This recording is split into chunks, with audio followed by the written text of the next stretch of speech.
சந்தனாவின் பதட்டமான குரலை கேட்ட ஹரிஷ், என்னாச்சு சந்தனா, ஏன் இவ்வளோ டென்ஷனா பேசுற என்று கேட்டான். ஹரி, நாம நினைச்ச மாதிரியே அந்த அப்பாவோட ஃப்ரெண்டு பணத்தை எடுத்துக்கிட்டு ஓடிட்டாங்களா. அங்க ஆபீஸ்ல ஒரே பிரச்சனையா இருக்கு. நீ வர வரைக்கும் என்னால வெயிட் பண்ண முடியாது. நான் ஆட்டோ பிடிச்சு போறேன், நீ நேரா அங்க வந்துரு. அனுராதா பாட்டியும் அந்த கார்த்திக்கும் ஆடுற ஆட்டத்துக்கு இந்த மாதிரி ஒரு பனிஷ்மெண்ட் கண்டிப்பா வேணும் தான். ஆனா இதுல ஒரே ஒரு சிக்கல் என்னன்னா, இந்த யோசனையை சொன்னது நம்ம மாமனாரா போயிட்டாரு. அதே நேரத்தில் ஏஜே கம்பெனியின் ஹெட் ஆபீஸில் அனுராதா பாட்டியின் மொத்த குடும்பமும் கூடியிருந்தது. ப்ளீஸ், நீங்க யாரும் கவலைப்பட வேண்டாம். அப்பா ஆல்ரெடி போலீஸ்ல கம்ப்ளைண்ட் ரெஜிஸ்டர் பண்ணியிருக்காரு. அவங்க சீக்கிரமாவே அந்த ஃப்ரெண்டை கண்டுபிடிச்சு கொடுத்துருவாங்க. சந்தனா அவர்களை சமாதானப்படுத்த முயற்சித்தாள். என்னதான் இருந்தாலும் நம்ம எல்லாரும் ஒரே ஃபேமிலி, அதனால நாம கொஞ்சம் பொறுமையாவே பேசுவோம். எப்படியாவது அதை கண்டுபிடிச்சு நம்ம பணத்தை வாங்கிடலாம். திலகா தன் பங்குக்கு கூறினார். ஆனால் அதையெல்லாம் கேட்கும் நிலையில் அந்த ஃபேமிலி மெம்பர்ஸ் இல்லை. அவர்கள் எல்லோருமே மதிவாணன் மீது பயங்கர கோபத்தில் இருந்தனர். இப்போ அடுத்து என்ன பண்ணலாம்? கிட்டத்தட்ட நம்ம கிட்ட இருந்த கேஷ் அத்தனையும் அதில் இன்வெஸ்ட் பண்ணதுனால கம்பெனியோட ஃபினான்ஷியல் ஸ்டேட்டஸ் ரொம்ப மோசமா இருக்கு. இப்படியே போனால் கண்டிப்பா கம்பெனியை இழுத்து மூடுற நிலைமைக்கு தான் வரும். அது கூட நம்ம ஏதாவது செஞ்சாகணும். ஒருவர் உள்ள நிலைமையை எடுத்து சொல்ல மற்றவர்களின் மனதில் அதை நினைத்து திகில் பரவியது. மதிவாணனாலும் அவ்வளவு பணத்தை திருப்பி கொடுக்க முடியாது. அனுராதா மட்டும் அங்கு இல்லை என்றால் எல்லோரும் சேர்ந்து அவரை அடித்து கொன்றிருப்பார்கள். அந்த அளவிற்கு அவர் மீது வெறியாக இருந்தனர். அம்மா, இப்படி ஆகும்னு நான் சத்தியமா கனவுல கூட நினைக்கல. நேத்து நைட்டு தான் மொத்த பணத்தையும் அவனுக்கு அனுப்பி வச்சேன். ஆனா இன்னைக்கு காலையில இருந்து அவனை கான்டாக்ட் பண்ணவே முடியல. மதிவாணன் கிட்டத்தட்ட அழும் குரலில் சொன்னார். இப்படி காணாம போயிட்டான்னு கையை பிசைஞ்சிட்டு நின்னா எப்படி? நீ தொலைச்சது ₹1 ₹2 இல்ல, போனா போகட்டும்னு விடுறதுக்கு கிட்டத்தட்ட 300 கோடி. எங்க எல்லாரையும் கன்வின்ஸ் பண்ணி அவ்வளோ பணத்தை வாங்கிட்டு போய் யாரோ ஒருத்தங்கிட்ட தூக்கி கொடுத்துட்டு இப்போ அவனை காணும்னு சொன்னா என்ன அர்த்தம்? ஒருவர் ஆத்திரத்துடன் கேட்டார். மேடம், நம்மளோட ஃபினான்ஷியல் பார்ட்னர்ஸ் எல்லாரும் கம்பெனிக்கு வந்திருக்காங்க. அவங்க எல்லாரும் நேரா இங்கே தான் வந்துகிட்டு இருக்காங்க. கம்பெனியின் ஸ்டாஃப் ஒருவர் கதவை தட்டி சொல்லிவிட்டு போனார். பின்னாடியே கோட் சூட் அணிந்த கொஞ்சம் பேர் உள்ளே வந்தனர். அந்த கூட்டத்தின் நடுவில் ஒரு பெண்மணியும் இருந்தார். இன்ஃபார்ம் பண்ணாம வந்ததுக்கு சாரி, பட் எங்க கம்பெனியில் ஒரு எமர்ஜென்சி மீட்டிங் அரேஞ்ச் பண்ணியிருந்தாங்க. அதில் உங்க கம்பெனியோட வச்சிருக்கிற ஃபினான்ஷியல் கான்டாக்ட்ஸ் எல்லாத்தையுமே முடிச்சுக்கிறதாவும் நாங்கள் பண்ணியிருக்கிற இன்வெஸ்ட்மெண்ட்ஸை நீங்கள் உடனே திருப்பி தரணும்னு பேசி முடிச்சிருக்காங்க. அந்த பெண்மணி இறுக்கமான முகத்துடன் கூற அதை கேட்டு அனுராதா அதிர்ச்சி அடைந்தார். சடனாக ஏன் இப்படி பண்ணுறீங்க? நம்ம 2 கம்பெனியுமே ரொம்ப வருஷமாக பிஸ்னஸ் டீலிங்ஸ் பண்ணிக்கிட்டு இருக்கோம். இந்த நேரத்தில் நீங்கள் இப்படி பண்ணக்கூடாது என்று அவர் கவலையுடன் கேட்டார். எங்களோட மேடம் உங்ககிட்ட உண்மையான காரணத்தை சொல்ல யோசிக்கிறாங்க. அது என்னன்னா, நீங்கள் உங்களோட எல்லா சொத்துக்களையும் யாரோ ஒருத்தங்கிட்ட ஏமாந்துட்டதா எங்களுக்கு இன்ஃபர்மேஷன் வந்திருக்கு. நீங்கள் செஞ்ச முட்டாள்தனமான வேலையால் எங்களோட பணம் வீணாகிறத பார்த்துட்டு சும்மா இருக்க முடியாது. அதனால் நாங்கள் இன்வெஸ்ட் பண்ண மொத்த பணத்தையும் திருப்பி கேட்குறோம். அந்த பெண்மணியின் அருகில் இருந்த கோட் சூட் மனிதன் பட்டென்று உண்மையை போட்டு உடைத்தார். மேடம், நீங்கள் ரொம்ப அவசரப்படுறீங்க. நீங்கள் நினைக்கிற மாதிரி எங்களோட நிலைமை அவ்வளோ மோசமாக இல்லை. இந்த முடிவை பற்றி நீங்கள் திரும்பவும் ஒரு தடவை நல்லா யோசிச்சா பரவாயில்ல. சொல்லும் போதே அனுராதாவின் குரலில் நடுக்கம் தெரிந்தது. இப்போது அந்த பெண்மணி நேரடியாக பேசினார்.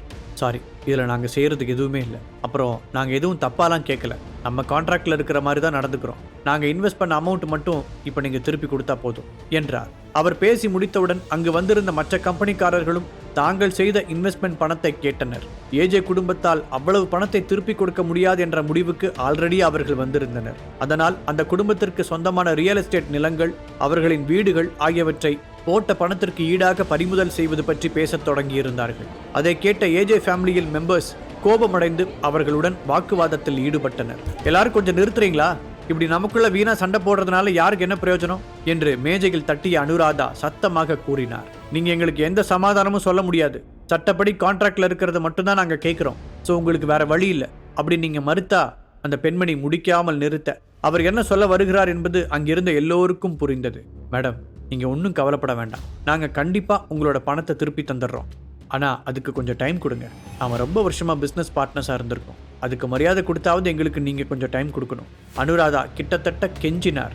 சரிங்க அனுராதா, உங்கள் மேலே வச்சிருக்கிற மரியாதைக்காக மட்டும்தான் நான் இதை செய்கிறேன். உங்களுக்கு 1 வீக் டைம் தரேன். அதுக்குள்ளே எங்கள் எல்லாரோட பணமும் வந்தாகணும். இல்லாட்டி நாங்கள் இதை கோர்ட் மூலமாக டீல் பண்ண வேண்டியிருப்போம் சொன்ன அந்த பெண்மணி அதற்கு மேல் பேச எதுவும் இல்லை என்பது போல கிளம்பி சென்று விட்டார். அனுராதா தளர்ந்து போய் நாற்காலியில் சாய்ந்தார். ஒரே வாரத்தில் அவர்களது பங்கான 200 கோடி ரூபாயை எங்கிருந்து திரட்டுவது? அதே நேரத்தில் மதிவாணன் நண்பனிடம் கொடுத்து தொலைத்த 300 கோடி ரூபாயை எப்படி திரும்ப பெறுவது? யோசிக்க யோசிக்க அவருக்கு பைத்தியம் பிடிப்பது போல இருந்தது. நம்ம சந்தனாவோட ஹஸ்பண்ட் ஹரிஷுக்கு தீபக் ரவிச்சந்திரன், ஐரா இன்டர்நேஷனல் கம்பெனி ஓனர் ஐரான்னு நிறைய பணக்கார ஃப்ரெண்ட்ஸ் இருக்காங்கல்ல, ஹரிஷ் மூலமா அவங்க கிட்ட கேட்டு பார்க்கலாமா? ஒருவர் தயக்கத்துடன் இந்த யோசனையை கூறினார். பாட்டிக்கு ஹரிஷை சுத்தமாக பிடிக்காதென்று அங்கிருந்த எல்லோருக்குமே தெரியும். அப்படி இருக்கும்போது பாட்டி அவரிடம் உதவி கேட்பாரா என்ற சந்தேகம்தான் அவர்களின் தயக்கத்திற்கு காரணம்.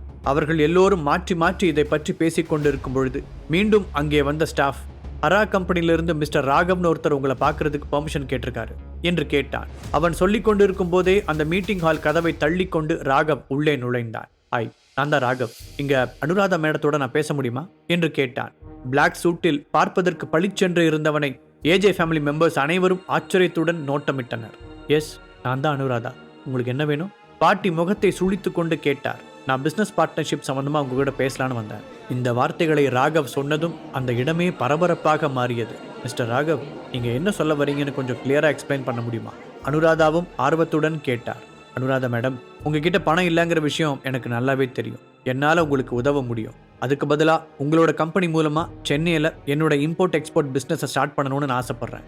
ஸோ இந்த டீல் நம்ம 2 பேருக்கும் மியூச்சுவலாக நல்ல ஆப்ஷனாக இருக்கும். ராகவ் புத்திசாலித்தனமாக காய்களை நகர்த்தினார். அப்படி மட்டும் நடந்துச்சுன்னா ஏஜே கம்பெனி இந்த பிரச்சனையிலிருந்து ஈஸியாக வெளியே வந்துடலாம். நாமளும் அந்த ஹரிஷ் கிட்டலாம் போய் ஹெல்ப் கேட்க தேவையில்லை. சந்தோஷப்பட்ட அனுராதா, ஓகே ராகவ், இந்த டீலோட கண்டிஷன்ஸ் என்ன என்று கேள்வி எழுப்பினார். மீண்டும் ஒரு முறை ஏமாற அவர் தயாராக இல்லை. அது ரொம்ப சிம்பிள் தான். ஏஜே கம்பெனிஸ்லேருந்து எனக்கு 60% ஷேர்ஸ் வேணும். அதுக்காக நான் 500 crores வரைக்கும் பணம் கொடுக்க தயாராக இருக்கேன். இதில் எந்த கோல்மாலும் கிடையாது. பணத்தை கையில் வாங்கினதுக்கப்புறம் நீங்கள் சைன் பண்ணால் போதும். ராகவ் அவர்களை நேருக்கு நேராக பார்த்து கூறினார். அவர்கள் அனைவரும் ஒருவர் முகத்தை ஒருவர் பார்த்து கொண்டனர். இந்த பணத்தை வாங்கி கடனை அடைப்பதுடன் பிஸ்னஸையும் தூக்கி நிறுத்தி விடலாம். ஆனால் 60% ஷேர் என்பது கிட்டத்தட்ட கம்பெனியையே எழுதி கொடுப்பது போல. அதை நினைத்து சிலர் எதிர்ப்பு தெரிவிக்க அனுராதா தீவிரமாக யோசிக்க தொடங்கினார். கடைசியாக ஒரு முடிவுடன் நிமிர்ந்தவர், ராகவ், உங்கள் ஆஃபர் என்னமோ நல்லதா இருக்கு, ஆனால் 60% ரொம்ப அதிகம். நீங்கள் அதை பற்றி மட்டும் இன்னொரு தடவை கன்சிடர் பண்ணக்கூடாதா என்று கேட்டார். மேடம், நான் இங்கே பிஸ்னஸ் தான் பண்ண வந்தேன், சேவை கிடையாது. உங்கள் கம்பெனியோட நிலைமை எதேச்சு எனக்கு தெரிய வந்துச்சு. ஆல்ரெடி நானும் இங்கே பிஸ்னஸ்க்காக ஒரு நல்ல பார்ட்னரை தேடிக்கிட்டு இருந்தேன். உங்கள் கம்பெனி அதுக்கு சரியாக இருக்கும்னு தோணுச்சு. அதனால தான் உங்களை அப்ரோச் பண்ணேனே தவிர மற்றபடி உங்கள் கூட தான் பார்ட்னர்ஷிப் வச்சாகணும்னு எனக்கு எந்த கட்டாயமும் இல்லை. இப்போ நான் ஓகேன்னு சொன்னால் கூட என்னோட டீல் அக்செப்ட் பண்ணிக்க வெளியில் ஏகப்பட்ட கம்பெனிஸ் காத்துக்கிட்டு இருக்கு. நான் உங்களுக்கு 5 minutes டைம் தரேன். அதுக்கு மேலே சாய்ஸ் இஸ் யுவர்ஸ் என்ற ராகவ் தான் ஒரு வெற்றிகரமான பிஸ்னஸ் மேன் என்பதை நிரூபித்தார். கடைசியில் அவன் எதிர்பார்த்த முடிவுதான் கிடைத்தது. 500 கோடி ரூபாய்க்காக 60% ஷேர்ஸை எழுதி வைக்க அவர்கள் ஒத்துக்கொண்டார்கள். Very good. அப்படின்னா நான் என் வக்கீல் கிட்ட பேசிட்டு டாக்குமெண்ட்ஸ்லாம் ரெடி பண்ண சொல்றேன். நீங்க அதை நல்லா படிச்சு பார்த்துட்டு சைன் போட்டா போதும் என்றவன் அவர்களுடன் மரியாதை நிமித்தமாக கைகுலுக்கி விட்டு அங்கிருந்து கிளம்பினார். ஐராவின் புது ஷோரூமில் இருந்து வெளியே வந்த ஹரிஷுக்கு ராகவிடமிருந்து பிளான் சக்சஸ் என்ற ஒரு மெசேஜ் வந்தது. அதிலிருந்த டீடைல்ஸை பார்த்து கொண்டிருந்தவனின் முன்னால் ஒரு பிளாக் கலர் பென்ஸ் கார் சர் என்று வேகமாக வந்து சடன் பிரேக் போட்டு நின்றது.